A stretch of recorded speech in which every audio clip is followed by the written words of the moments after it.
It's Saturday. You know what that means. I'm back with another video. Now, I'm sorry. These past few days, I've got, of course, active as well. Of course, you guys saw it Summerslam. I was not feeling a little bit good. Of course, still got a little bit of cough right here, but I am feeling fantastic. I'm feeling way, way, way more better than I was back at Summerslam. Which, once again, if you guys enjoyed the live reactions to Summerslam, I enjoyed doing it for you guys. Because it was great. Anyway, Smackdown last night. And by the way, I am also sorry I didn't do the whole thing about the review, the show previews, all that kind of stuff. Besides being a little sick, I've also been pretty busy with other things as well. But that's neither here nor there. So, I am here to review Smackdown last night for you guys. It was a really, really fun show, in my opinion. It had its ups, it had its downs. Triple H, you savage, man. That's all I gotta say. It was very eventful. That's all I gotta say. So let's get into the review. We kicked off the show with, of course, a recap of SummerSlam and all that kind of stuff. That was pretty cool. Then the Bloodline came in a car, or showed up in a car. You know, Roman Reigns, the Usos, all of them. No Paul Heyman because he's still in the F5. So that was interesting. Pat McAfee kicked off the show with a recap, talking about Happy Corbin, all kind of stuff. We see the impact about 10 times. We're cutting to the back where a bunch of people are laughing at Corbin. Ricochet laughs a lot and gets a match with Corbin tonight as a result. Translator gag and so on became funny. Yeah, that's very true. Yeah. Next we had Corbin and Ricochet. It was an eye for what it was. In the end, of course, Corbin ended up winning the match. Actually, no. Let me rephrase that. Ricochet actually ended up winning the match. Distraction from Madcap from good old Pat McAfee, and I don't think the rivalries are with him and Corbin. I don't think so. They're still gonna continue, which is okay-ish for me. So yeah, that happened. Ricochet beat Corbin. Pat McAfee, of course, he's doing his shtick on commentary, having a good time, and he cost Corbin the win. So that happened. He threw a football. He threw Ricochet a football, apparently. Ricochet threw it back, and then Pat McAfee signed it, and they punted into the audience. That was okay. That was something. Sami Zayn knocked on Roman Reigns' door. The Usos opened the door, but it says it's not a good time for Roman. They'll text him. Liv Morgan, after we saw a recap, Liv Morgan beating Ronda Rousey at SummerSlam, controversially, mind you.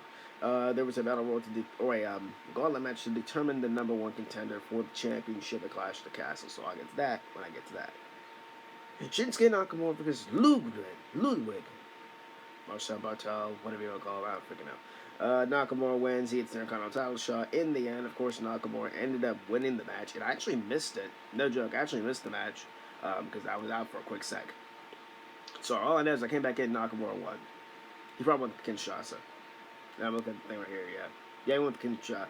Yeah, he went with Kinshasa. Yeah. So, Nakamura won. Gets the title shot. Gets Gunther. Interesting. We look back at the Viking Raiders taking out Xavier Woods. Very brutally, mind you. They crushed his Achilles tendon storyline-wise. Woods' selling last week was incredible. You had me convinced, dude. Holy crap. Then Sami Zayn again knocked on Roman Reigns' door, but the Usos, he gets the Usos again. Sami asked if he didn't get text because of bad reception, but he was sent to the production show to make sure Roman's entrance goes well. I like how Sami's the honorary member of the Bloodline. That's just been really interesting. Liv Morgan's in an arm brace because everyone nowadays is in an arm brace, and plus she has to sell the effects of the armbar from Ronda Rousey. The fans apparently didn't like her, and they started chatting like, "You tapped out," and Liv Morgan looked legitimately upset, like very legitimately upset. Like she was about to cry. She was taken aback by that.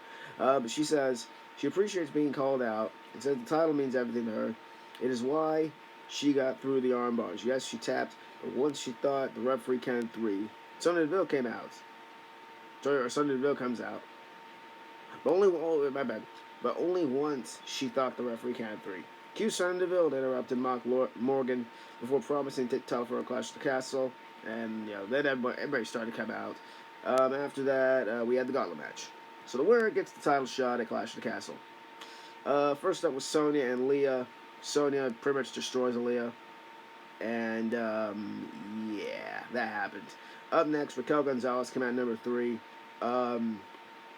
Raquel takes out Sonya. Number 4 was Shotzi. Shotzi was easily taken care of by Raquel. Natty, I believe. No, Xia Li was next. Xia Li was next. She got manhandled by Raquel. She was taken out. Which everyone was going like at Raquel. I was very shocked. Because it didn't last that long with some of them, but it's good. You got 2 hours of television to fill. So yeah, Raquel eliminated Xia Li. Natalya at number 6 goes for the knee, all that kind of stuff. Punch, all that stuff. But in the end, of course, Raquel takes care of Natalya. The final person, Shayna Baszler. Shayna goes in there, makes pretty good work. A few times I thought she was going to lose. In the end, the Kirifuda clutch was locked in, and it took a little bit to get in there. But in the end, Raquel taps out or passes out to the Kirifuda clutch. So, and in the end, no, Shayna gets her title shot. Thank you, WWE. That's the one thing people have been wanting is a push for Shayna Baszler. And I appreciate WWE for finally doing it, I guess. And this is the start of it. I don't think she's winning. She's not going to win. Heck, I see Ronda Rousey coming back pretty soon with that quote-unquote suspension. She's going to come back and demand to be thrown into the match or whatever. I don't freaking know what's going to happen. But yeah, Liv Morgan, Shayna, Clash of the Castle. For now, one-on-one. Should be really interesting. Has my attention, I'm not going to lie. And that was it. Just making sure. Yeah, she. Actually, she. Oh yeah, I'm looking at it wrongly, guys. Raquel, it was a roll-up win. Okay, it was a roll-up. Okay. Anyways, Sami Zayn keeps bothering the Usos for some reason. Again. But this time is told he's not seeing Roman Reigns tonight. Now either get it together or lose the Bloodline shirt. That's really what they told him. Pretty funny. The Viking Raiders beat some jobbers. That was it. And then Kofi Kingston against Eric Rowan. Eric Rowan destroyed Kofi, apparently. Actually, no, my bad. Kofi rolled Eric out for the pin, apparently. So that happened. I missed that match. Okay. Very interesting. I did not know that match was happening. What else happened after that?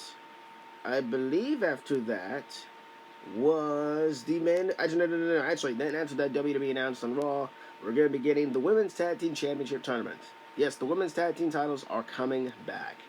My opinion on that, cool, great, interesting. I hope the field is set. I love tournaments, by the way. I love tournaments. So this is a treat for me. We don't know the teams yet, all of them. So they're probably going to makeshift teams, probably bring back some legends or whatever. I don't freaking know. Probably bring up a little bit of a toxic. I don't freaking know what's going to happen, honestly. But all I know is that women's tag team titles are coming back. And Triple H is hopefully going to use them right this time. And I'm not of course, you guys know I'm not the biggest fan of the women's tag team championships. You can go back a few years ago when they were made. I had my, let's say, opinion on it back then. And just not a big fan of the women's tag team championships. If they're utilized fine, on certain people they're fine. But I'm just not a big fan of it. That's just me. I don't mind them, but personally I would have a mid-card championship. That's just me. So that's going to happen. Women's tag team titles are coming back. It's going to be a tournament to determine them. That's starting this week on Raw. So good stuff.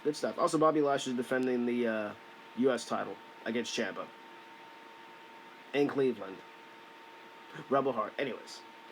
And in the main event, we had Roman Reigns basically coming out and flaunting his wealth, like usual. Acknowledge me, all that shit with Roman. And then Drew McIntyre comes out. Drew McIntyre says he doesn't want to wait until Clash of the Castle. Drew McIntyre steps up before he makes it to the ring.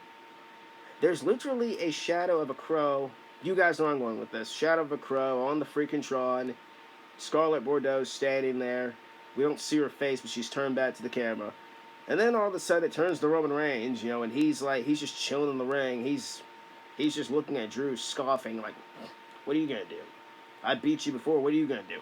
And then, my man, Karrion Kross returns. Yes, Karrion Kross is back. After being released last year with the budget cuts and all that shit, he returned. And he took out Drew McIntyre. He slammed Drew McIntyre's head into the steps, very lightly, mind you, and he gave Drew the elbow to the back of the skull. He stood over Drew. Scarlett put the freaking hourglass in the ring. Cross points at Roman and says "tick-tock." So that was freaking awesome. That was freaking epic. Yes, ladies and gentlemen, Karrion Kross is back. I'm not really surprised, honestly. There were rumors, of course, during the day that he was coming back and all that kind of stuff. I was just waiting and waiting and waiting. Where's Kross? Where's Kross? You know, when is he going to show up? How is he going to show up? What presentation is he going to show up at? Because the last time we saw Kross, you guys know, he was in suspenders and a freaking Viking helmet. Or medieval helmet, whatever you want to call it. Triple H in like 12 seconds rectified what Vince McMahon kind of screwed up. So, Kross is supposed to be presented as a freaking beast, and that's how you presented Kross. And I appreciate WWE for doing that. Big Kross fan. Very, very, very big Kross fan. I know some people don't like him. I understand why people don't like him. And that's fair. You got your opinions, I got mine. There are people who do like Kross. There are people who do think that Kross is amazing. So he's in the main event scene. What do you do with him? You have him be a freaking beast. That's what you do. And now people are so worried he's going to take the title from Roman. He's not taking anything. If anything, they're going to do a triple threat, and then Kross is going to be there to take the pin, which I'm fine with. The only thing I don't like is that Kross should have been this. I hope it's not a triple threat. I want Drew McIntyre to be the one to pin Roman, and I know why they're probably going to stick Kross in there for him to take the pin, to protect Roman, and both of them basically from taking a loss. Even though Drew McIntyre should be the first one to pin Roman Reigns. We'll see. I'm jumping a little bit ahead in time. We don't know what's going to happen. But Kross is back. He's in a title feud. He's at the top of the food chain. He's at the top of the card. Oh, and he's also on the same brand as Gunther. Think about that. Doesn't that sound amazing? Gunther and Walter. Gunther and Walter. Gunther and Walter. Bruh. Gunther and Karrion Kross. So, very interesting. But yeah, Karrion Kross is back in WWE. You know, he wanted to be back. He's back. Doomsday's upon us. I can't wait to see what happens next Friday on Smackdown. What they're going to do with Kross and Scarlett, Drew and Roman, all that shtick. I'm just really interested in seeing how WWE is going to do it. I know people are like, some people are also saying, oh, Drew doesn't deserve to be the one to pin Roman first, blah, blah, blah. Somebody else should do it. Roman's going away pretty soon, so you might as well take the titles off him. How are they going to take the titles off him? I don't freaking know. I don't know. I'm very interested in seeing how they're going to do it. But that, ladies and gentlemen, was Smackdown. Yeah, that was really it. Really fun show. I really enjoyed it. Raw was good. NXT was good. I saw a little bit of AEW. YouTube-wise, I'm kind of on break, of course, you guys know that. And, of course, saw Smackdown. So it's pretty good stuff. Lots of wrestling. I can't wait for next week. And I'm very excited to see what happens with this tournament that's happening. The U.S. title match is on the line. With U.S. title on the line. Kross is back. We don't know what's next, what Triple H could be holding up his sleeve. My only thing is that please do not freaking get too many debuts in the same week. Spread them out a little bit. That's all I got. That's all I ask, Triple H. Spread them out a little bit.